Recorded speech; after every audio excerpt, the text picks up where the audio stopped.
Today, I want to talk about how the real you is revealed and under which circumstances.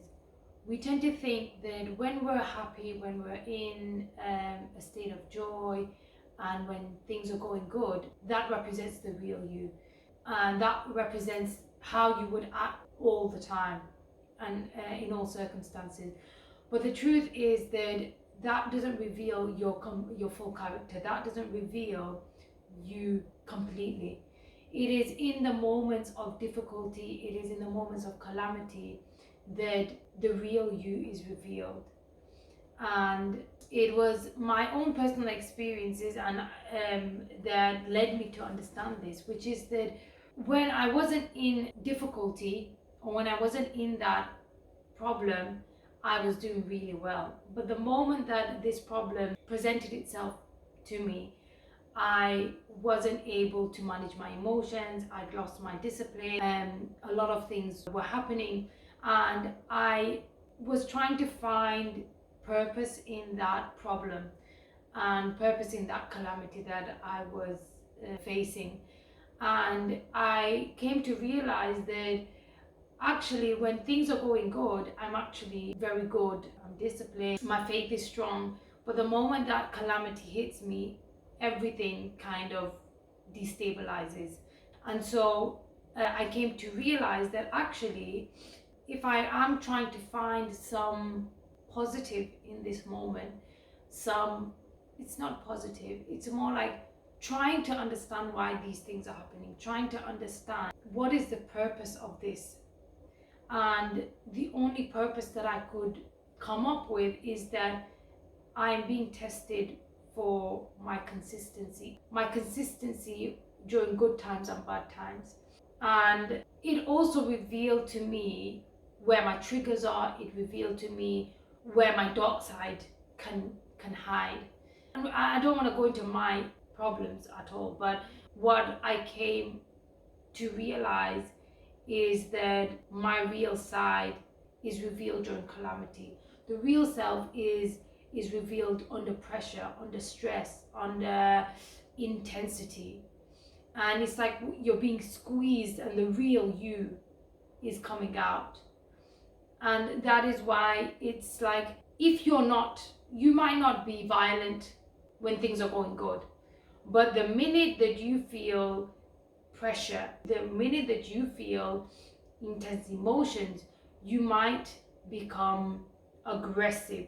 You might become, it's not per se that you're being violent, but there might be violent tendencies. It might be, let's say you have children and you're feeling that intense emotions, because children do put you under pressure, and then you snap and you scream and you lose control of yourself. And it's that I'm talking about. It's that under pressure, and life will give you pressure.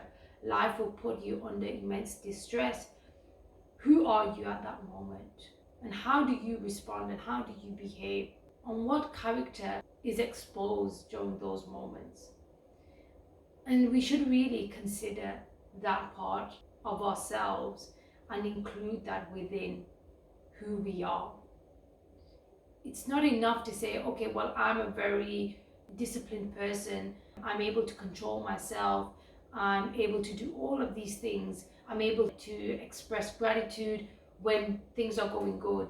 But the moment that calamity hits, the moment that you're under pressure, are you able to stay grateful? Are you able to stay faithful? Are you able to be disciplined and maintain self-control?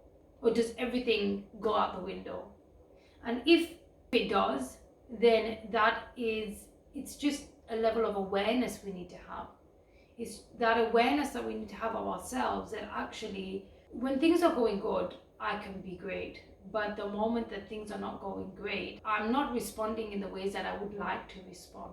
So our morality and our character cannot be determined when we're in a state of happiness or when things are good. It's very similar to our relationships with people. When things are going good, our relationships are going well, people are treating us right, we're going to be very generous, we're going to be very kind, we're going to be very considerate. But conflict reveals people as well. Conflict reveals people. The minute that you have a dispute, people will reveal themselves. They will reveal their level of empathy, they will reveal their level of compassion, their consideration, their love for you. It is all revealed in the moment of conflict. People's true colors are not revealed when things are going good.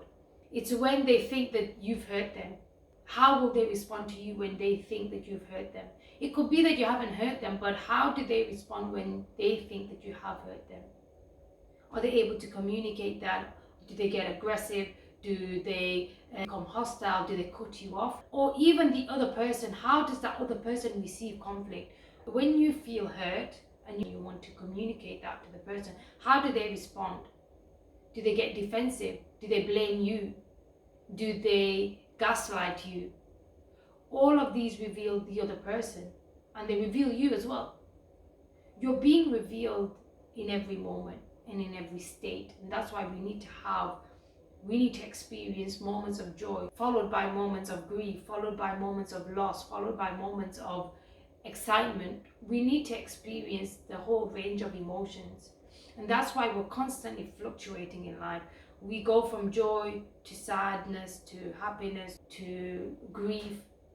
We're always moving between emotions and between different emotional states. And just because you responded positively in the past, but now you are not able to respond to that degree of resilience.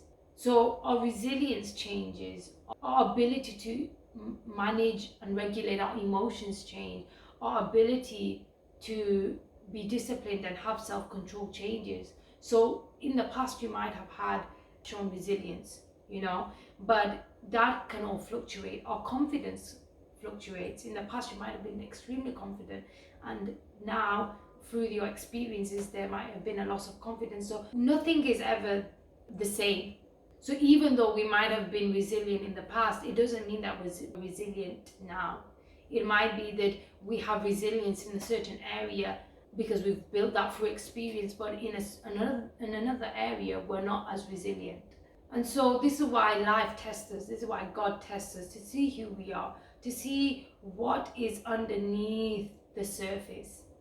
And what is underneath the surface comes out in calamity, comes out under pressure, comes out when things are not going your way. When things are not going your way, you want to control it. You want to control events, but events are not within your control. What happens to you, how people behave towards you is not within your control. The system is not within your control. The only thing you have control over is yourself. It's you. You can only control, that is where your power extends to. And so we need to focus on that, and we need to rein in where our power is. And our power is only in controlling ourselves. We can't control other people. We can't control outside external factors. We only have full control over ourselves and who we choose to be. Who we choose to be is our decision and is in our control. There's so many emotions you will feel in life. You may be put in a state of fear. You may be put in a state of loss. You'll be put in a state of joy and immense blessings. How do you respond to all of these events? Are you able to remain grateful in a state of loss and in a state of feeling blessed? Are you able to remain faithful in a state of calamity and when you're in a state of ease? Are you able to restrain yourself? Are you able to stay disciplined when things are going good and when things are going bad? Or is it just in the moments that things are going good that you're able to be disciplined, you're able to have that level of self-control? Are you able to refrain from hurting yourself and hurting others when you've been hurt and when people have been good to you? These are all very important revelations of who we are. And so I just want you to consider for yourself that, who am I when things are not going well? Who do I become? Am I someone who is angry, who's aggressive, who can hurt other people, who can rejoice in the suffering? Well, not really suffering, but in a sense that when someone hurts us, we kind of desire karma, we desire something to befall them as a form of justice. and as a form of a vengeance for the harm and the hurt that they've caused us. And so just having that understanding that the real you is not always so pleasant. The real you is not as great as we think it is not as perfect as we would like. So yeah, this is something that I wanted to share with you. This something that you can reflect on and just have in your awareness. It's not to shame you, and it's not to say that you are not a good person, you're not a moral person, but it's that you can be moral during these circumstances and you can become immoral during these circumstances. You can have good character when people are treating you well, but when people don't treat you so well, you are not able to display that level of character that you would display when they were good to you.